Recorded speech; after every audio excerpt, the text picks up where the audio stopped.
देखो वो पार्टी अगर इस तरीके से कांग्रेस के ऊपर या कांग्रेस नेतृत्व के ऊपर अगर जिस तरीके से कुछ लोग उनके बात कर रहे हैं तो फिर हाथ बढ़ाने का बात कहां से?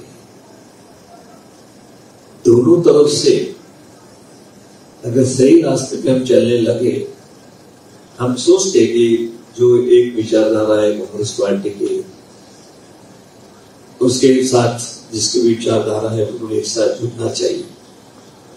लेकिन ये अगर हमारे नेतृत्व के ऊपर, कांग्रेस के ऊपर वो जिस तरीके से वो गोवा में आके बात करते हैं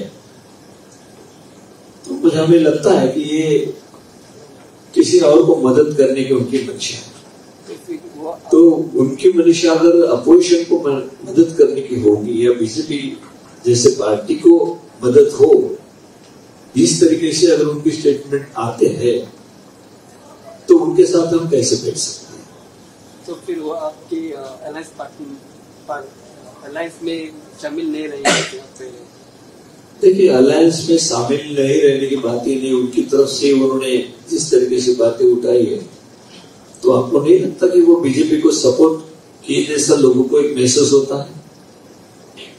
जिसको बीजेपी की ताकत बढ़ानी है, बीजेपी को सपोर्ट करना है, वो हमारा दोस्त कैसा हो सकता है? उन्होंने उस बात को जिक्र किया है बार बार। तो ये तो समझने वाली बात है कि हमने पहले से कहा कि बीजेपी के साथ जो भी लोग बैठना चाहते हैं, उनको मदद करना चाहते हैं, फायदा पहुंचाना चाहते हैं, उनसे हमारा दोस्ताना कैसा हो सकता है?